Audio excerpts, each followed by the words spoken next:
Have you ever noticed how saying a simple thank you can instantly lift your mood? It feels good, right? But what if I told you that this feeling isn't just a fleeting emotion? It's a powerful force that is actively reshaping your brain, making you happier, healthier, and more resilient.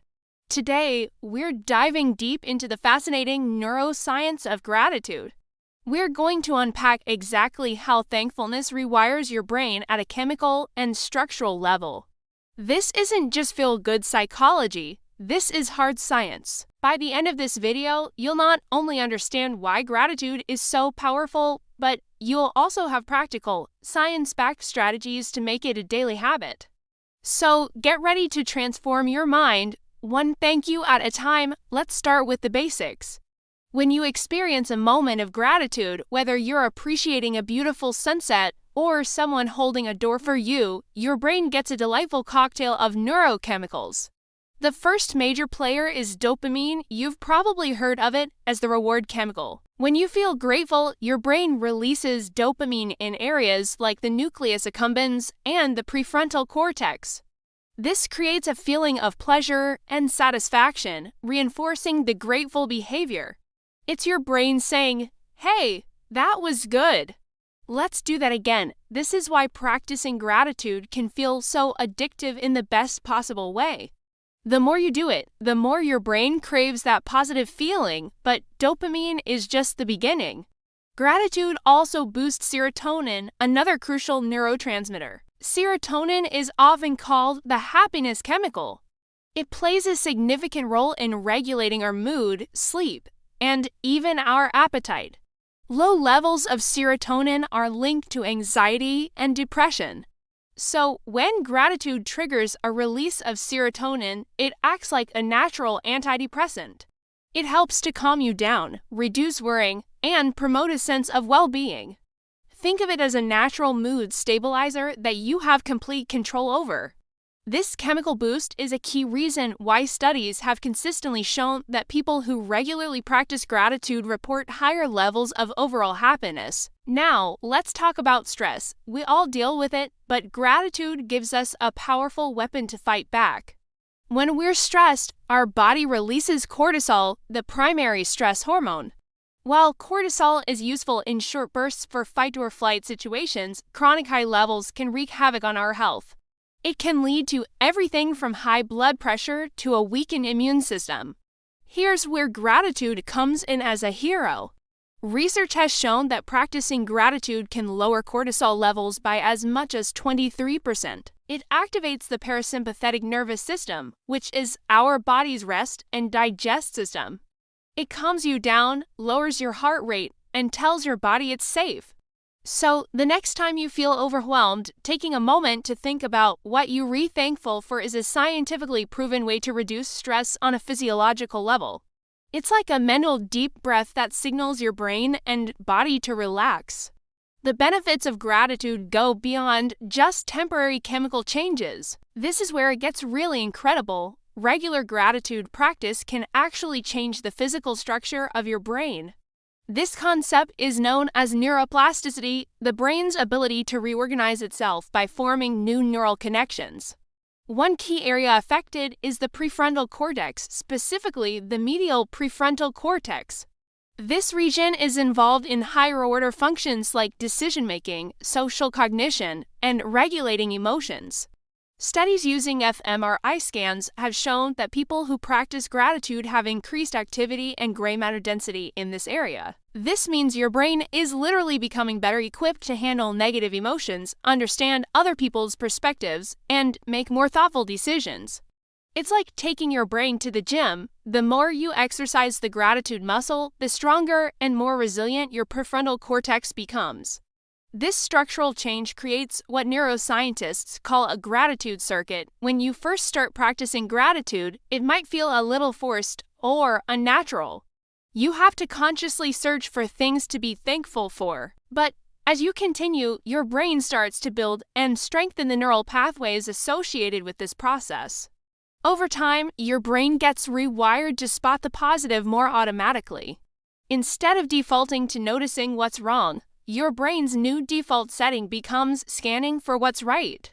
This is why long-term gratitude practitioners often seem so effortlessly positive. Their brains have been fundamentally rewired to see the good in the world. It's not that they don't face challenges. It's that their brains are better prepared to handle them and focus on the silver linings. Let's look at a classic study that really highlights this. Researchers at Indiana University asked participants to write letters of gratitude to people in their lives. 3 months later, even though they were no longer actively writing the letters, fMRI scans showed their brains still had heightened and lasting neural sensitivity to gratitude. When they were shown a scenario where someone did something kind for them, the gratitude-related areas of their brains lit up more strongly than a control group. This demonstrates that the effects are not just temporary. Practicing gratitude creates a lasting positive change in your brain's architecture, making you more receptive to positivity in the long run. So, how can we put this powerful science into practice? The great news is that it's incredibly simple. You don't need any special equipment or a lot of time. One of the most effective and well-researched methods is keeping a gratitude journal. Every day, just take 5 minutes to write down 3 to 5 things you're grateful for. Be specific. Instead of just writing "I'm grateful for my family," try something like, "I am grateful my partner made me coffee this morning," or "I am thankful for the funny text my friend sent me." This specificity helps your brain to really zero in on the positive experience and enhances the dopamine and serotonin release. The act of writing it down also helps to solidify the memory and the feeling. Another powerful technique is the gratitude visit or writing a gratitude letter, like in the study we just mentioned. Think of someone who has made a positive impact on your life and has never been properly thanked. Write a detailed letter expressing your appreciation for what they did and how it affected you. If you can, deliver it and read it to them in person. Studies show this is one of the most powerful gratitude exercises for boosting long-term happiness for both you and the recipient. It creates a profound emotional experience that strengthens your social bonds and deeply ingrains the feeling of gratitude in your brain.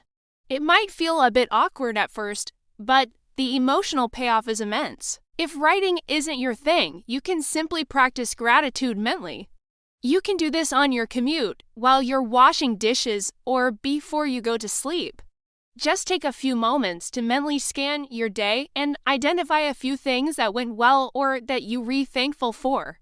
Some people like to use a gratitude jar, where they write down positive moments on slips of paper and read them at the end of the week. Or you could try a gratitude walk, where you pay close attention to your surroundings and actively look for things to appreciate: the color of the sky, the sound of birds, the smile of a stranger. The key is consistency. Making gratitude a regular, intentional habit is what leads to those lasting changes in your brain. The impact of this brain rewiring extends to almost every area of your life. Grateful people tend to sleep better, as they have fewer anxious thoughts before bed. They have stronger immune systems. They report feeling less lonely and more connected to others, as gratitude fosters empathy and strengthens social bonds. When you appreciate the people in your life, you treat them better, which in turn strengthens those relationships. It even boosts resilience. When you're used to focusing on the good, you're better able to cope with setbacks and find lessons in your failures. You develop a more optimistic outlook, not because you're ignoring the negative, but because your brain has been trained to give more weight to the positive. So the science is clear: gratitude is more than just a polite platitude. It is a powerful tool for self-improvement that actively changes your brain for the better. It boosts your happiness chemicals, lowers your stress hormones, and physically restructures your brain to be more positive and resilient. By incorporating simple practices like journaling or expressing thanks into your daily routine, you can take control of your own neurochemistry and build a happier, healthier mind. It's a journey of 1,000 thank yous, and it starts with just one. Thank you so much for joining me today to explore the incredible science behind gratitude. I hope you found this information as fascinating and inspiring as I do. If you enjoyed this deep dive and want to learn more about how you can use science to improve your life, please make sure to hit that subscribe button and turn on notifications. We have a lot more content coming your way that you won't want to miss. Thanks again for watching, and I'll see you in the next video.